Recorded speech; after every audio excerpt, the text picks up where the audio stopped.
Mayor পদে ইশরাক হোসেনের শপথ না পড়ানোর রিট খারিজ করলেন হাইকোর্ট। দায়িত্ব নিতে বাধা নেই, ২৬ মের মধ্যে শপথ। আইনি প্রক্রিয়ায় ইশরাক সাহেবকে মেয়র হিসাবে শপথ নিতে এই সংশ্লিষ্ট মন্ত্রণালয়ের আর কোনো বাধা থাকলো না।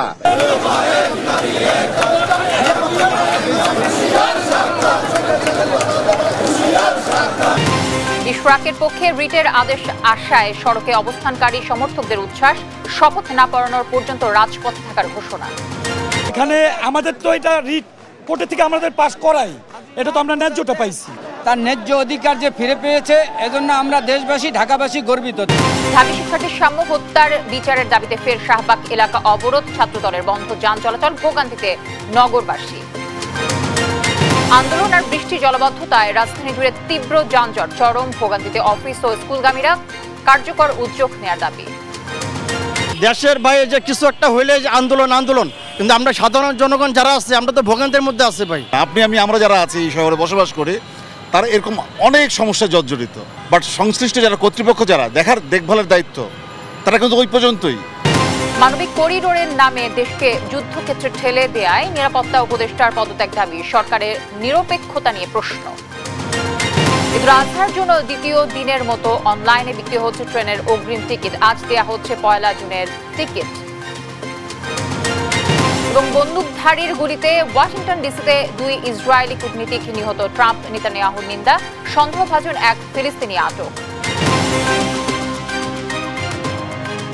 দর্শক, আমন্ত্রণ সংবাদ দুপুরে। শুনছিলেন শিরোনামগুলো, সঙ্গে থাকছে আমি তানজিয়া জুথি। ঢাকা দক্ষিণ সিটি কর্পোরেশনের মেয়র হিসেবে বিএনপি নেতা ইশরাক হোসেনকে শপথ না পড়ানোর রিট খারিজ করে দিয়েছেন হাইকোর্ট। এর ফলে ইশরাককে মেয়র হিসেবে শপথ দিতে আইনগত কোনো বাধা নেই বলে জানিয়েছেন তার আইনজীবীরা। আর হাইকোর্টের আদেশের বিরুদ্ধে আপিলের ঘোষণা দেন রিটকারীর আইনজীবী। সাবরিনা মজুমদারের রিপোর্টে আমরা বিস্তারিত জানব।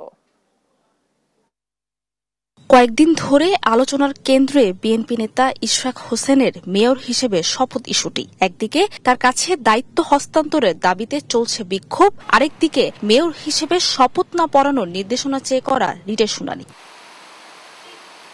বৃহস্পতিবার বহুল আলোচিত এই রিটের বিষয়ে সিদ্ধান্ত জানান উচ্চ আদালত। ইশরাক হোসেনকে ঢাকা দক্ষিণ সিটির মেয়র পদে রায়ের বৈধতা ও শপথ না পড়াতে নির্দেশনা চেয়ে রিট খারিজ করে দেন হাইকোর্ট। এর আগে বুধবার আদালত থেকে নেমে যাওয়ার সময় এক আইনজীবী তাদের উদ্দেশ্য করে হুমকি দিয়েছে বলে জানান আদালত। অজ্ঞাত সে আইনজীবীর পক্ষ থেকে ক্ষমা প্রার্থনা করেন বাস সভাপতি। আদালত বলেন, জনস্বার্থে এমন রিট করার এখতিয়ার নেই, পাশাপাশি ট্রাইব্যুনালের রায়ের বিরুদ্ধে আপিল করতে হবে সেই ট্রাইব্যুনালেই, কিন্তু প্রতিপক্ষ তা করেননি। পরে ইশরাক হোসেনের আইনজীবীরা জানান, শপথ আয়োজন করতে আর কোনো বাধা নেই। এখন ইশরাককে শপথ না করানো হবে আদালত অবমাননা। ২৬ তারিখের মধ্যে শপথ দিতে হবে, যদি না শপথ না দেওয়া হয় সেটা আদালত অবমাননা হবে। আজকে এটা প্রমাণিত হয়েছে যে আইনি প্রক্রিয়ায় ইশরাক সাহেবকে মেয়র হিসাবে শপথ নিতে এই সংশ্লিষ্ট মন্ত্রণালয়ের আর কোনো বাধা থাকলো না। এদিকে হাইকোর্টের আদেশের বিরুদ্ধে আপিল করার ঘোষণা দেন রিটকারীর আইনজীবী। আমরা ইতিমধ্যে আমাদের ক্লায়েন্টের সাথে কথা বলেছি। আমাদের ক্লায়েন্টের ইনস্ট্রাকশন হচ্ছে আমরা উচ্চতর আদালতে যাব, মহামান্য আপিল বিভাগে আমরা আপিল ফাইল করব এবং আপিল ফাইল করা অবস্থায় যেহেতু এই বিষয়টি সাবজুডিস ম্যাটার থাকবে, এখানে স্থানীয় সরকার মন্ত্রণালয়ের শপথ পড়ানোর আইনগত কোনো সুযোগ থাকলো না। গেল বছরের ৫ আগস্ট গণ অভ্যুত্থানে হাসিনা সরকারের পর চলতি বছরের ২৭ মার্চ ঢাকা দক্ষিণ সিটির মেয়র হিসেবে ইশরাক হোসেনকে নির্বাচিত ঘোষণা করেন নির্বাচনী ট্রাইব্যুনাল। পরে এর রায়ের আলোকে গ্যাজেট প্রকাশ করে নির্বাচন কমিশন। সাবরিনা মজুমদার, দেশ টিভি, ঢাকা। ইশরাককে শপথ পড়ানোর পক্ষে হাইকোর্টের রায় আসায় উচ্ছ্বসিত সমর্থকরা। দর্শক, এই নিয়ে আরো জানাতে এই মুহূর্তে কাকরাইল এলাকা থেকে যুক্ত হচ্ছেন আমাদের সহকর্মী তন্দ্রা তারণ্য। তন্দ্রা, হাইকোর্টের আদেশে নেতাকর্মীরা কি বলছেন আসলে? আজকে সকাল থেকেই কিন্তু যেহেতু আদালতের রায় হয়ে গিয়েছে এবং এখন আর আসলে ইশরাক হোসেনকে শপথ পাঠ করানো যেহেতু আর কোনো বাধা নেই, সেক্ষেত্রে কিন্তু এখানে আমরা দেখেছি নেতাকর্মী যারা রয়েছে আনুল্লাস করেছে, তারা উৎসবে একটি পরিবেশের মধ্যে তারা এখন পর্যন্ত ছিলেন। তবে তাদের এখান থেকে আরো হচ্ছে সেটি হচ্ছে তারা কিন্তু তারা করছেন এবং তারা বলছেন যে তাদের প্রথম যে দাবিটি ছিল অর্থাৎ ইশরাক হোসেনকে মেয়র হিসেবে শপথ পাঠ করানো সেই দাবিটা আসলে পূরণ হলো সেটি তারা বলছেন যে তাদের একটি আংশিক দাবি পূরণ হচ্ছে, তবে তাদের এখনো তারা শঙ্কায় রয়েছেন যে আসলে তাদের আরো যে সেই দাবি হবে কি, সেই দাবি আসলে পূরণ করবে কি তারা শঙ্কা প্রকাশ করে এবং পাশাপাশি তারা দ্রুত সম্ভব শপথ এবং না করানো পর্যন্ত, যেহেতু এর আগেও রায় হয়েছিল, গ্যাজেট প্রকাশ করা হয়েছিল, তবুও যেহেতু একবার শপথ পাঠ করানো হয়নি, তারা বলছেন এবার শপথ না পাঠ করানো পর্যন্ত তারা এখান থেকে সরবেন না। পাশাপাশি আজকে কিন্তু সামাজিক যোগাযোগ মাধ্যমে ইশরাক হোসেনও একটি তার যে ইশরাকপন্থী যারা রয়েছে বা সমর্থকরা তাদের কিন্তু তিনি বলেছেন, তিনি নির্দেশনা দিয়েছেন যে আসলে যতক্ষণ না পর্যন্ত উপদেষ্টা আসিফ মাহমুদের পদত্যাগ করা হচ্ছে ততক্ষণ পর্যন্ত কিন্তু রাজপথ না ছাড়ার এমন একটা করা হুঁশিয়ার এবং বা করার নির্দেশনা কিন্তু তিনি দিয়েছিলেন। সেই অনুযায়ী আমরা দেখতে পাচ্ছি এখানে কিন্তু যারা রয়েছেন দলীয় নেতাকর্মী যারা রয়েছেন তারা কিন্তু নানা স্লোগান দিয়ে স্লোগানে এখন এই মুহূর্তে কিন্তু তাদের এই দাবিটি যে যত আসলে এই তাদের যে দাবিটি রয়েছে উপদেষ্টা পদত্যাগে সেটি শেষ না করা পর্যন্ত তারা এই আন্দোলন তারা জারি রাখবেন এবং এই আন্দোলন চলবে। তো যদি এই ছিল আমার কাছে কাকরাইল মোড় থেকে সর্বশেষ। তন্দ্রা, ধন্যবাদ আপনাকে। দর্শক, কাকরাইল থেকে যুক্ত ছিলেন আমাদের সহকর্মী তন্দ্রা তারণ্য। ঢাকা বিশ্ববিদ্যালয় শিক্ষার্থী ও ছাত্রদল নেতা শাহরিয়ার আলম সাম্য হত্যার বিচার দাবিতে আন্দোলন করছে শিক্ষার্থীরা। ঘটনার নবম দিনে শাহবাগ মোড় অবরোধ করে ছাত্রদল। পূর্ব ঘোষণা অনুযায়ী সকাল থেকে সংগঠনটির নেতাকর্মীরা সড়কে অবস্থান নেয়। এতে শাহবাগ সহ আশেপাশের সড়কে যান চলাচল বন্ধ হয়ে যায়। নিয়াজ মোর্শেদের প্রতিবেদন জানাচ্ছেন আলী আক্কাস আকাশ। পূর্ব ঘোষণা অনুযায়ী ঢাকা বিশ্ববিদ্যালয়ের শিক্ষা ও গবেষণা ইনস্টিটিউটের শিক্ষার্থী ও ছাত্রদল নেতা শাহরিয়ার আলম সাম্য হত্যায় জড়িতদের আইনের আওতায় আনার দাবিতে এবার রাজধানীর শাহবাগ মোড় অবরোধ করেছে সংগঠনটি। বৃহস্পতিবার সকাল 10:30টার পর সড়কে অবস্থান নেয় ছাত্রদল নেতাকর্মীরা। বৃষ্টির মাঝেই সড়কে বসে পড়ে তারা।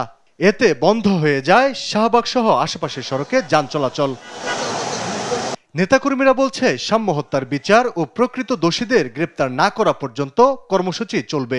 রাজপথ ছাড়া আমরা কি করতে পারি? আমরা তো ছাত্রলীগের মতো যায় হামলা করতে পারি না। সাম্য তাকে তার নিজ ক্যাম্পাসের নিজ এরিয়ার মধ্যে তাকে কুপিয়ে হত্যা করা হয়েছিল। আমরা তাহলে ন্যায় বিচারটা কোথায় পাচ্ছি? আমরা চাই যত দ্রুত বাংলাদেশ থেকে মব কালচার আমরা সবাই মিলে ঐক্যবদ্ধভাবে বিতাড়িত করতে না পারবো ততক্ষণ পর্যন্ত বাংলাদেশের মানুষের শান্তি নেই। সড়ক অবরোধের কারণে জনদুর্ভোগ সৃষ্টি হয় দুঃখ প্রকাশ করেছে সংগঠনটি। নেতারা জানান দাবি জানানোর আর কোনো বিকল্প না থাকাতেই এই সড়ক অবরোধ। যাদের ভোগান্তি হচ্ছে আমরা তাদের নিকট ক্ষমা চাচ্ছি, ক্ষমা সুন্দর দৃষ্টি দেখা অনুরোধ জানাচ্ছি এই কারণে যে সাম্য হত্যার যে বিচার সেই বিচার কিন্তু আমরা পাচ্ছি না এবং আজকের দিন পর্যন্ত যারা মূল ঘাতক যারা খুনি তাদেরকে গ্রেপ্তার করতে পারেনি। তাহলে এই যদি হয় আইন শৃঙ্খলা রক্ষাকারী বাহিনীর অবস্থা, আমরা খুবই শঙ্কিত যে এই দেশে আগামীতে কি ঘটতে পারে। 3-4 জনকে গ্রেপ্তার করা হয়েছে, তারা আসলে কারা, তারা এই হত্যাকাণ্ডের সাথে আদৌ জড়িত কিনা সেটা আমরা জানি না এবং আমাদেরকে বিশ্ববিদ্যালয়ের শিক্ষার্থীদেরকে জানানো হয় না। আমাদের বক্তব্য খুবই স্পষ্ট, সাম্য জুলাইয়ের প্রথম সারির যোদ্ধা, সাম্য হত্যার বিচার নিশ্চিত না করে আমরা রাজপথ থেকে ঘরে ফিরব না। বিকেল 5টা পর্যন্ত সড়ক অবরোধ চলবে বলেও জানান ছাত্রদল নেতারা। আলী আক্কাস আকাশ, দেশ টিভি, ঢাকা। দর্শক, এই মুহূর্তে সাম্য হত্যার বিচারের দাবিতে শাহবাগে অবরোধ কর্মসূচি শুরু করেছে ছাত্রদল। এই নিয়ে আরো জানাতে আমাদের সাথে যুক্ত হচ্ছেন সহকর্মী নিয়াজ মোর্শেদ।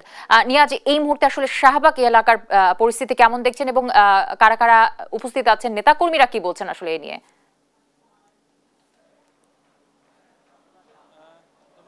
সাম্য হত্যার বিচারের দাবিতে ইতিমধ্যে কিন্তু আসলে স্লোগানে কিন্তু উত্তাল হয়েছে শাহবাগ মোড়। এবং আপনাকে যদি একটু দেখাই, শাহবাগ মোড়ের যে চারপাশের সড়কগুলো কিন্তু আসলে অবরোধ করে ঠিক সকাল 10:40 থেকে এখন পর্যন্ত ছাত্রদলের নেতাকর্মী যারা রয়েছেন তারা কিন্তু অবরুদ্ধ করে রেখেছেন এবং কোনো ধরনের কোনো যান চলাচল কিন্তু আসলে করতে দেওয়া হচ্ছে না। যদি একটু বলি, এলিফ্যান্ট রোড থেকে যেসব যানবাহন যাবে শাহবাগ মোড় হয়ে এবং সেই সাথে কাকরাইল মোড় থেকে যেসব যানবাহন শাহবাগ হয়ে যাবে এবং যে আপনার বাংলা মোটর যেসব যানবাহন আসবে আসলে কোনো যানবাহনে কিন্তু আপনার চলাচল করতে পারছে না এবং শাহবাগ মোড়কে তারা অবরুদ্ধ করে রেখেছে। এবং যদিও এটি তাদের পূর্ব ঘোষিত কর্মসূচি ছিল, ঠিক আজকে সকাল 10টা থেকে বিকেল 5টা পর্যন্ত এই অবরোধ কর্মসূচি তারা চালাবে।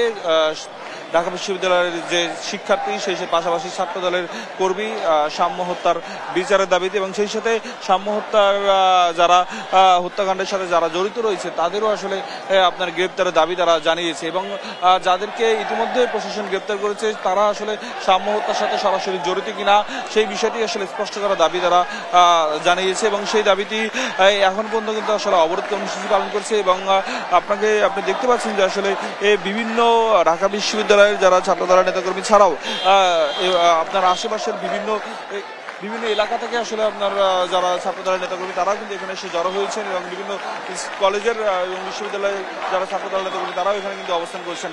আমরা বিকেল 5টা নাগাদ হয়তো বা তাদের আজকের কর্মসূচি শেষে আগামী কি কর্মসূচি থাকবে সেটি হয়তো আপনাদের মাধ্যমে জানাতে পারবো। এই ছিল আমার কাছে সর্বশেষ তথ্য। নিয়াজ, আপনাকে ধন্যবাদ। দর্শক, শাহবাগ মোড় থেকে যুক্ত ছিলেন নিয়াজ মোর্শেদ। রাজধানীর সড়ক পরিস্থিতি জানাতে দর্শক এই মুহূর্তে বিজয়নগর থেকে যুক্ত হচ্ছেন সহকর্মী শিউলি রায়। শিউলি, এই মুহূর্তে সড়কে যানজটের কি অবস্থা দেখছেন, কি বলছে বিভিন্ন গন্তব্যের যাত্রীরা?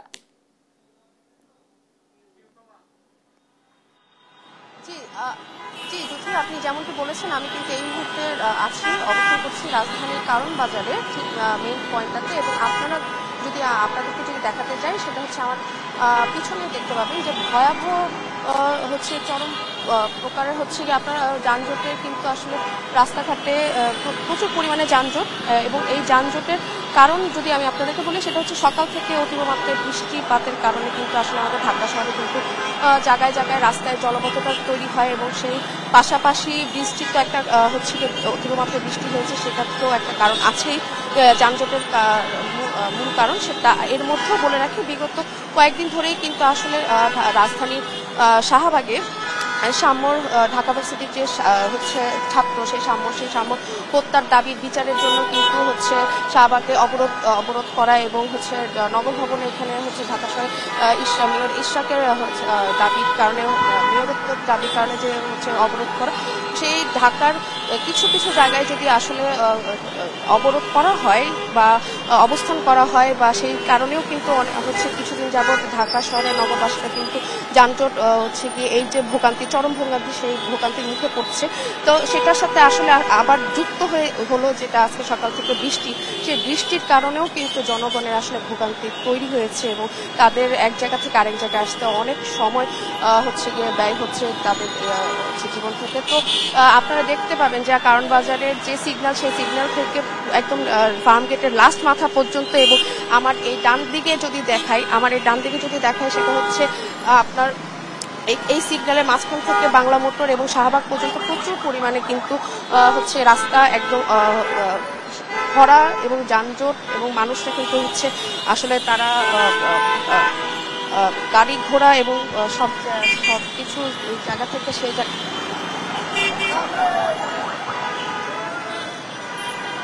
তো এখন এটাই ছিল আমার কাছে সর্বশেষ তথ্য রাজধানীর কারণ বাজার থেকে। এবং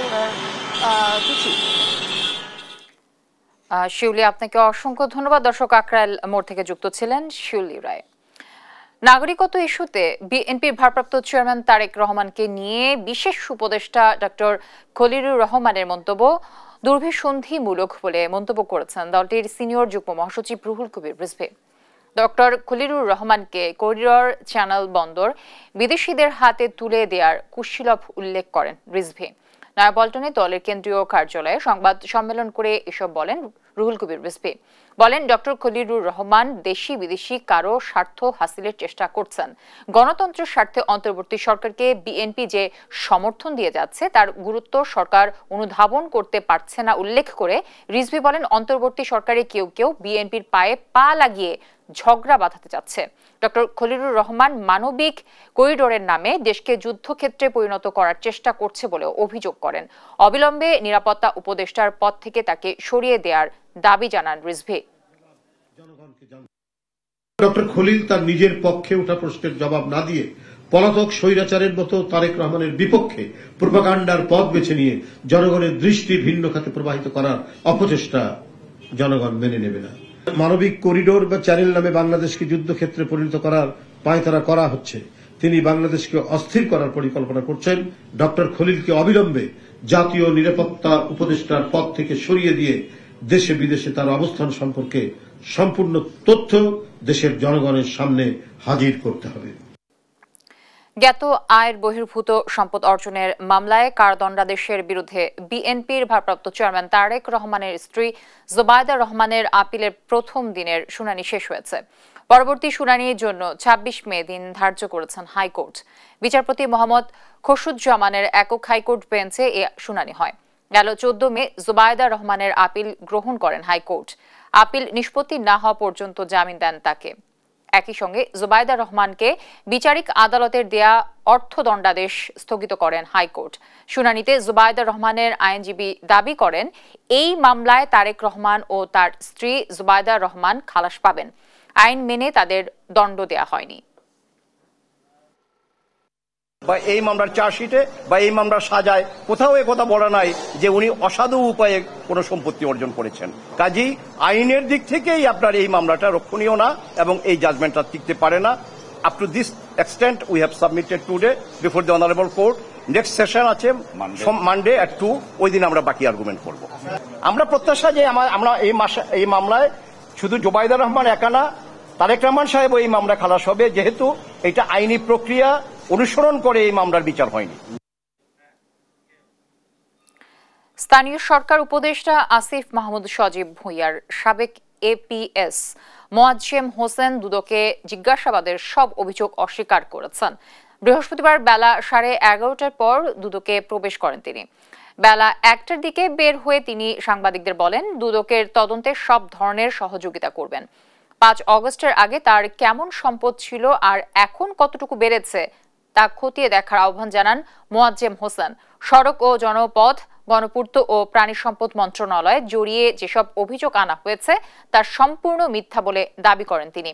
অভ্যুত্থানে নেতৃত্ব দেয়া ছাত্র নেতাদের ভাবমূর্তি ক্ষুণ্ণ করতেই এমন অভিযোগ তোলা হয়েছে বলে দাবি করেন মোয়াজ্জেম হোসেন।